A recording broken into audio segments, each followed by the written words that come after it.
Just preparing. All right. So welcome back, everyone. And my sincere apology. We were on a few minutes ago here in Landed for Success, and the computer cut out. So here we are. We're back again with a good friend of mine, Jeff Browne, who we call the accidental health homepreneur. And as some of you can appreciate, you know, there are a lot of entrepreneurs by accident, I don't know if that's the right word, are now at home, right? I've been an entrepreneur basically all my life because school wasn't my first love. So I've always, you know, worked for myself pretty well my entire life. So for me, working at home is not an accident. I have so many amazing friends who are in the corporate world that are now actually working from home because of the pandemic, because of COVID. Well, I want you to maybe just get a glimpse into Jeff, who you know, had a successful career in the corporate world, and why he pivoted and ended up working from home as well, and how he ended up in the you know, health-related field. So, Jeff, welcome back. Thank you. Thank you. Jeff, you were just talking about the ski hills are now open. Finally. So for the folks who are joining, why are you excited about this? Aren't the ski hills always open? Well, they were. They closed them actually on Boxing Day, all across Ontario, and you know, just another factor in the pandemic, and yes. Which I didn't really agree with. You know, if you think about skiing, you know, we were wearing balaclavas as masks and all that stuff, and you know, you're wearing gloves, you're wearing ski outfits, and yeah, it's like being dressed as a surgeon. But and when's the last time you're skiing down the hill and your buddy's beside you? So the last day that we skied, right, was Christmas Day. We skied. So what I meant is that, you know, when you're going downhill, right? If I'm skating, I'm holding my you're not holding hands, that's for sure. 10 people beside you. Like, when's the last time you're going down a ski hill? I'm not a skier, I don't ski, but when's the last time you went down a ski hill and somebody's actually beside you? Within 6 feet, right? Yeah, exactly. So I don't get that either. Like, social distancing, like, why do you have to have ski or social distance? They're already miles apart. I thought we already were, but right. But I can go to Walmart and be beside 100 people, but I can't ski. Yeah, you know, I think in Ontario, a lot of it had to do with just keeping people at home. Yeah, and you know, when the stay-at-home order hit, if the ski hills are open, I'm going, that's for sure. I'm not staying at home. So I was just having fun with that. I'm not trying to be political. Yeah, no, I know. Yeah. But yeah, I've definitely missed it. We've missed it as a family, and you know, back to what we were saying, it's that activity that I think we all miss, and that we need to find a way to bring back into our lives, even in the coldest month of the year for us. Amazing. So, Jeff, I'm going to backtrack again. So you mentioned you were in the corporate world, and you pivoted and you ended up starting your own business. And for the folks who missed it earlier, again, what would you say to somebody who's in the corporate world right now thinking, I want to start a side hustle? Do it. Do it. Now there's never been a better time. You know, as we talked about earlier, we're getting time back, even if it's just the commute. You know, the lunch breaks, all of that time is ours now. It's not, you know, sneaking away from the desk to take a break, to take a breather. Yes. It's our time that's accumulating. And I'm a big fan of use that time. Don't go and watch Netflix and say, oh, I got an extra 2 hours to binge watch. Use that time for you. Use that 2 hours to find your passion, find a business that's related to that passion. You know, I'm in health. There's a lot of different business. You know, we talked about Tupperware earlier. There's a lot of ways that people can get into the business for themselves for not a lot of money, and do that from home. You know, if you've got that idea that's been stirring in you for years, put it to paper, start putting it into action. Because, you know, it's easy to say, I'll do it tomorrow. We may not have a tomorrow like this, where we have the flexibility that this crazy pandemic has brought us with these stay-at-home orders and everything else going on. Yeah. Wow, that's amazing. So what do you say to somebody who says, I have no time? I want to start a business, but I don't have time. I mean, it's kind of crazy to think you don't have time, especially in the last year with COVID, we're all stuck at home, right? Yeah. So we actually do have more time, but still there are individuals that says, I have no time. I think a lot of that comes down to habits. You know, show me your habits, I'll show you your success or lack of success. When we say we don't have time, you know, it's as simple as, okay, well, let's take social media, for example. You know, how much time did you spend on social media today? The average is well over 2 hours now. Wow. And I think it's 11 hours on a screen in general every day. Yes. There's time to give. You know, if you're spending an hour on Facebook scrolling and consuming, think about becoming a producer on Facebook. And, you know, starting to talk about your story, your life, your dreams, your vision of what your business might be. Right. You know, there's time to give. Netflix is another great example. You know, it's through the roof. It's part of the reason why my internet keeps crashing in the neighborhood in the evenings, because everybody's on Netflix. Everybody's watching Netflix, right? Wow. Yeah. Wow. So, you know, I think there's time to give. It's more a question of, what are you willing to give up that's maybe not serving you? Wow. Say that again. What are you willing to give up? Give up that maybe isn't serving you. Wow.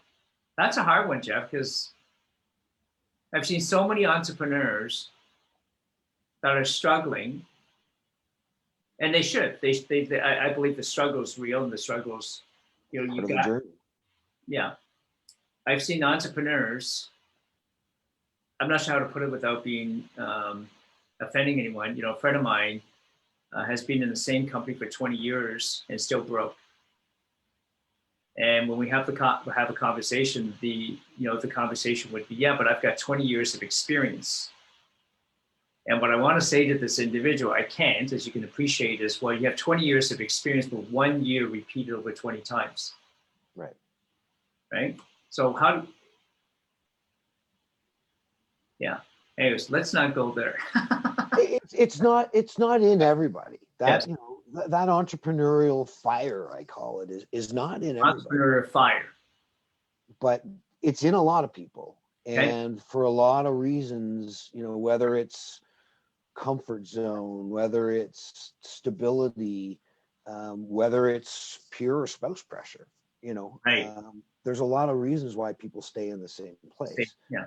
Often it's Now, the comfort thing. The company you're with, you've been there for how many years now? 7 years. 7 years. Well, congratulations. Thank Because you. some people coming up on 7. Because some people are 7 days, 7 weeks, 7 months.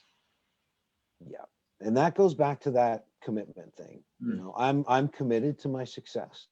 Yes. I keep sort of moving my benchmark and my bar a little higher and a little higher and a little higher each time, but my vision of what this is still down the road for me. You know, and the consistency thing is what gets you there. Yeah. And you started with that, right? We started with that. You said, what were the two notes I took? You said consistency and commitment, the two C's. Yeah. And I'm committed to my vision. I'm committed to my future, and I'm committed to my family. You know, those are all drivers of keeping me in action every day. Maybe not every day. Some days I struggle. I'll be real on that. But that's what I go back to on the days when I'm trying to get my wheels spinning, is why am I doing this? You know, my kids, my health, the health of others, the economic empowerment that I can now bring to a marketplace that is so disrupted. You know, that's what gets me up in the morning and makes me want to have conversations with people about this stuff. That's amazing. Well, Jeff, as we wrap up, I'm thinking a couple of questions. Can you share maybe with the folks then 2 benefits from working from home? Well, you know, especially if you're working corporate, there's a huge one, and that's just the tax advantage. You know, as soon as you open a home-based business, you have taxable write-offs on anything related to the operation of that business, whether that's internet, cell phone, lots of different things that maybe you're paying full pot for and is not an expense against your business.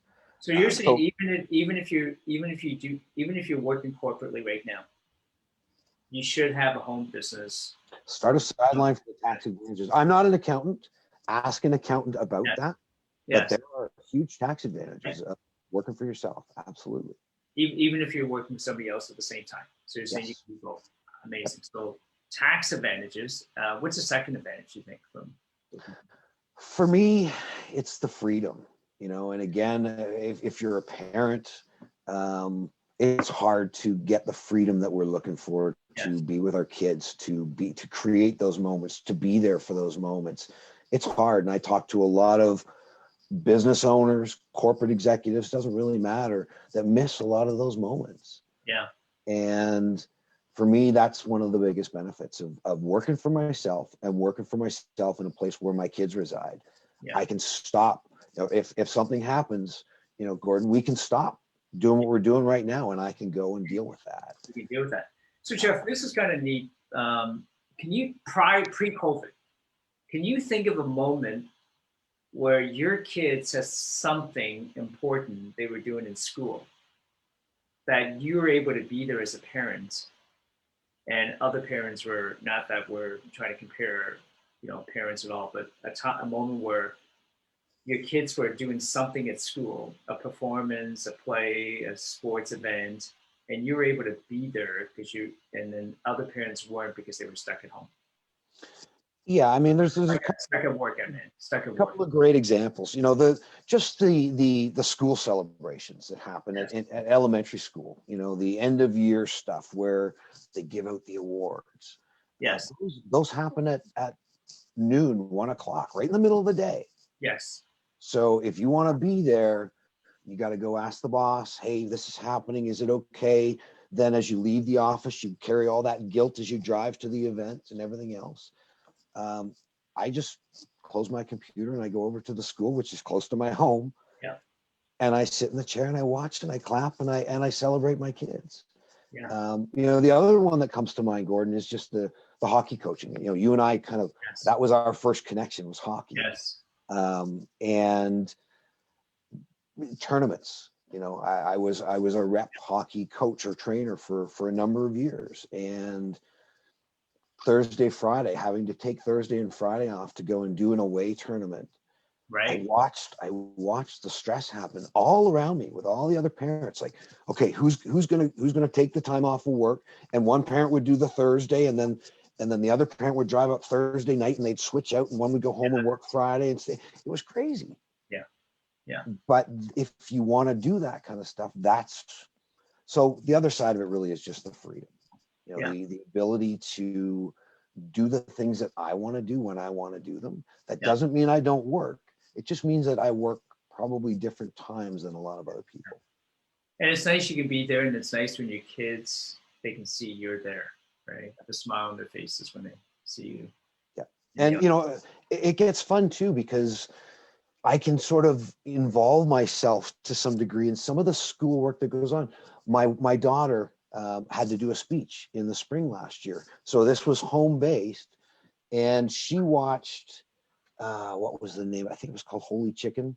One of those. I remember Holy Chow. What are you talking about? Holy Chicken. So it's a movie. It was a Morgan Spurlock movie. It's the same guy that did Super Size Me, the whole McDonald's. Yeah, yes. So she watched that, and the whole, you know, how do we raise chickens for consumption? Yes. And she did a speech on it. That was her speech. So, you know, she wanted to watch that movie because of some of the things that we had been talking about at the dinner table. Yes. That's the food awareness that rubs off on my kids, you know, and that's the cool part about my business model, is because of the health component. Yep. And the fact that I do it from home, my kids see it, my kids hear it, and we talk about it. So not only do my kids understand way more than I did at 10 through 16 about food. Right. You know, it was, for me, it was fast. It was McDonald's. Can we go to McDonald's? Yep. Can we go to McDonald's? Can we go to McDonald's? Yeah. My kids don't ask to go to McDonald's. In fact, they kind of laugh every time we go by. Sometimes we sneak in, we get the, that's just more my thing. We get the fries because those fries, they just have this, you miss them. Don't think about them, right? Right? Yes. But it's not about, a regular habit Yeah. of going and eating empty calories for dinner. That's amazing. So if you guys are watching, you just heard from Jeff Browne, the two benefits of, and obviously there's more. I think there was 3 there. Yeah, you got an extra bonus there, like just super size, right? I like to over deliver. What about two benefits of just making healthier, conscious choices? I think two benefits from that. Yeah, again, the biggest one for me is what my kids see, and the fact that is rubbing off on my kids. I realized that my bad habits were rubbing off on my kids before I made that shift, and the same thing is happening on that other side of the scale. So, it's never too late. Is one of the things I want to say. The other thing for me is, and this is more of a personal thing. I have a lot of heart disease history in my family. I lost my dad to brain cancer at the age of 57. I have a lot of reasons to be worried about my health history, my medical history. I'm rewriting that. Rewriting that by taking the steps that maybe my dad didn't take, my grandfather didn't take, that had these issues, because I believe we can do that. I think that it's never too late. And that if you're running from your family history of medical conditions, take a look at what you're eating, because it can make a big difference for your future. That's amazing. I love that. Your choices. I love what you said. What you do. Your kids. Someone once said to me, Jeff, what parents do in moderation are do in excess. Absolutely. Yeah. So you leading by example for your kids and rewriting your family's history tree. That's pretty amazing. But Jeff, before you go, I got a couple fun questions for you. Okay. Put you on the hot seat. If you're okay with that. Sure. What's your favorite color? My favorite color is usually blue, sometimes orange. Wow. Interesting thing is, I should actually go back. I think statistically, most of the individuals I have interviewed, like yourself, have all picked blue. I think there's a huge percentage of blue. Yeah. It's a well, they say it's a personality color as well, and it's a very blueprint kind of color. That's interesting. What that routine. What does that blue represent? So ice cream. Do you have a favorite ice cream? I know that's not a health food, but a favorite ice cream. Burgundy cherry. Burgundy cherry. Yeah. For those Canadians, I grew up with Burgundy cherry ice cream at Swiss Chalet almost every Sunday night. Wow. With my grandparents. So Burgundy cherry. Yeah. And Kawartha dairy ice cream is by far the best. Of course, right, Kawartha. Making a plug. Yes. And last question, Jeff. This is for you. This question is really for you. Okay.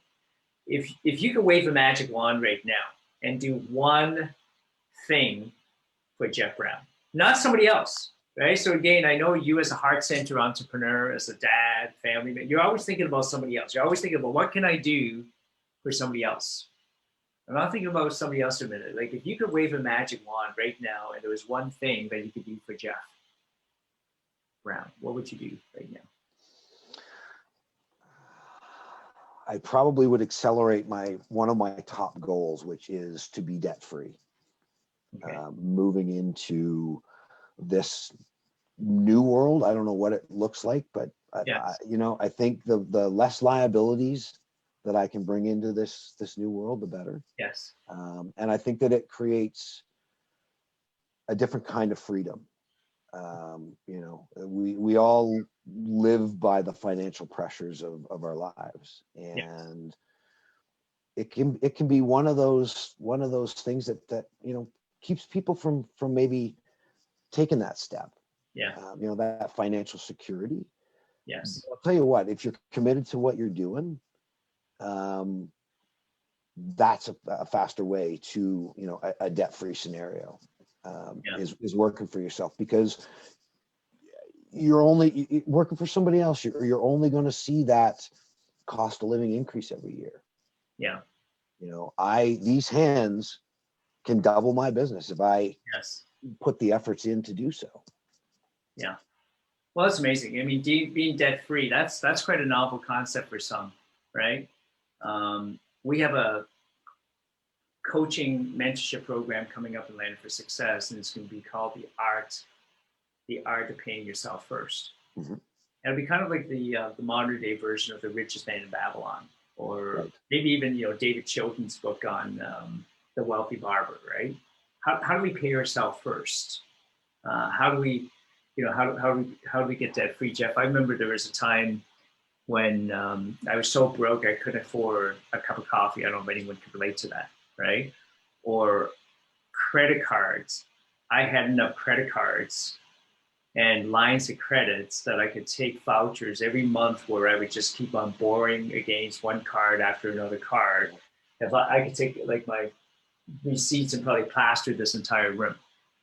I don't know if anyone can relate to that, right? All those minimum payments every month. And I'm not saying this to brag, but just to share that I have no credit card debts. I have no lines of credit debts. It's so nice when, we can actually address everything we have literally by paying cash, right? And some people could say, well, why would you pay cash when you can use credit? It's great if you can use credit and you can pay it off at the end of every month. Right. Yeah. So that's hey, if you're not paying the 4 to 19% and it's a credit line that you're managing well and everything else, that's smart, right? Absolutely. That's managing your cash flow. But so many people are buying stuff that they can't afford, and it especially now, the credit ratios in Canada are continuing to grow. Well, I remember somebody saying that, Jeff, we buy things we can't afford to impress people that we don't even like. Right? How many of us can relate to that? Yep. Yeah. Yep. Well, this has been a lot of fun. Well, thank you so much for joining us. My pleasure. Thank you. Yeah. Any final thoughts about being a healthy entrepreneur before you go? I think it all comes back to choices. Okay. Everything we do is a choice. You have a choice to go to that drive-through. You have a choice to maybe make yourself something healthy at home. Easy to do these days. We're all at home, right? So maybe skip the dishes tonight and make yourself a real meal with lots of vegetables and the colors of the rainbow on your plate instead of just some fried brown stuff. Real food matters. That's my overall message. Real food matters. Real food matters. Love that. Well, folks, if you guys are watching, if you want to reach out to Jeff, please leave a comment or direct message me. Or me. I think I'm tagged here as well. So yeah. Post hover over me and hit the message button. If somebody wants to contact you, Jeff, or learn more about some of your superfoods, please post a link here. And you guys can always find Jeff. Jeff has often been a sponsor, a gifting sponsor at our virtual Speak Networking events as well. Some of you may have gotten gift cards from him as well from being at our virtual Speak Networking event. By the way, Jeff, before you go, would you mind sharing with the folks maybe 30, 60 seconds? What are your thoughts? What are your thoughts about Landed for Success, virtual Speak Networking events? Why do you think, what's been in it for you, and why do you think someone should plug into that every single month? Well, I think you missed one for 6 or 7 months now. Yeah, no, we first met in person at the first live event back in February of last year, just before lockdown. Yes. And I was amazed at how quickly you guys, because at that event you invited me to the next live event, which was great. I think it was planned for April. And by then we were in lockdown, and you guys pivoted so quickly, and it was all boom, boom, boom. We're online. Here we are. Yeah.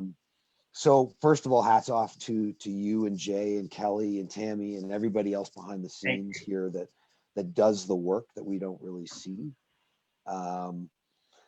There's what, 15,000 people in this group now. Yeah. That's a whole world for us entrepreneurs to tap into. You know, hang around here, get to know people here. It's certainly one of the reasons why I go to those events every month now that that you guys are doing them. I love being a gifting sponsor to get a bit of that spotlight and get a chance to actually meet some of the folks that are there. Yes. Akil, if you're watching, was one of my last prize winners, and I got an opportunity to go down to his office and Nice. shake his hand. We had a little chat. Nice.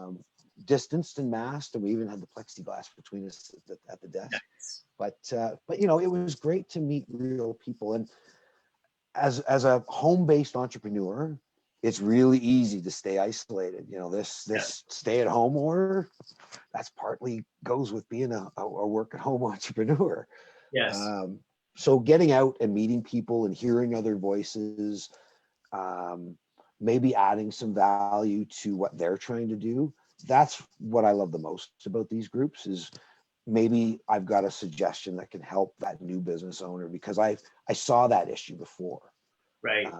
You know, and I think that as we do more of that together, not only do we build each other's businesses, but we build a really powerful place to be and to hang out. Yeah. And to learn. Amazing, isn't it? Both hanging out online, Jeff, and hanging out, you know, offline. And you mentioned going to Keel's office, and it's going to be tough, right, for some of us to re-pivot back into live events as well, because there's going to be, as much as we have a positive attitude, I'm sure for some, we're always going to have that, a bit of a hesitation, right? How do I, is it safe? How do I, you know, meet? I remember being at Keel's office as well, and he introduced me to a 29-year-old that I had never met before, like one of his clients, who had just sold his second startup for $50 million. Nice. Right. So I mean, it's those relationships that you can build short term and long term. And behind the scenes, you know, you mentioned about pivoting because this time last year, I remember being in Jamaica, right, and I was leading a Think and Grow Rich retreat in the Caribbean, and then flew home. I met you, like you mentioned, and then we got the. I said it the wrong way. I met you and we got shut down. No, I met you, and then whatever happened with COVID, we got shut down and we pivoted. But you know what's really neat? We're actually getting ready to re-pivot to live events. So even though we're still shut down, I'm hearing rumbles from some of our clients who own banquet halls, who own hotels, that they're looking at opening up soon with proper protocols. So if you guys are watching, can you imagine coming and meeting live in person someone like Jeff and networking, you know, live and in person? I think we're craving it now. We're craving it now, so that's going to happen soon. So that's what I love about our community is the fact that we can continue to meet and grow and support each other. Well, and you said something really cool too about, you know, Zoom, and Zoom isn't weird anymore. A year ago, you know, when I said to somebody, hey, let's meet on Zoom, they were like, what? What's Zoom? Yeah. Now everybody's Zooming on Friday nights and for yoga class and for everything else. So, you know, it is kind of cool. I said to my wife, who traveled before COVID, traveled a week to 2 weeks every month down to the US to do business.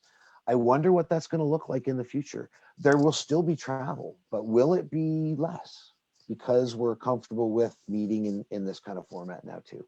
Yeah, it's amazing. Wow. Well, once again, Jeff, thank you so much for being here, for joining me. My pleasure, Gordon. Folks who are watching, please reach out to Jeff. Find out more about his superfoods. Find out more how you can become healthier. Find out, like, if you're a homepreneur and you have kids as well, and you're like, you know, maybe some of you are doing well. Some of you are like, how do I cope with kids and working at home at the same time? I think you guys can, you know, you'll compare some really amazing notes with Jeff, and I think it can really help you and some of our other members here cope with what's happening in during COVID, right? We're still in COVID. Some people say we're not. Well, we're still in it, and not that we should focus on it, but how do you still survive and thrive? Yeah. Okay? And this is a business resource right here. This group is a business resource for everyone. For everyone. And it's free. Yeah. You know, it's one of the best resources out there, and it's free. Yeah, it's free, so take advantage of it. All right, so thank you everyone for being here. Until the next time, have an amazing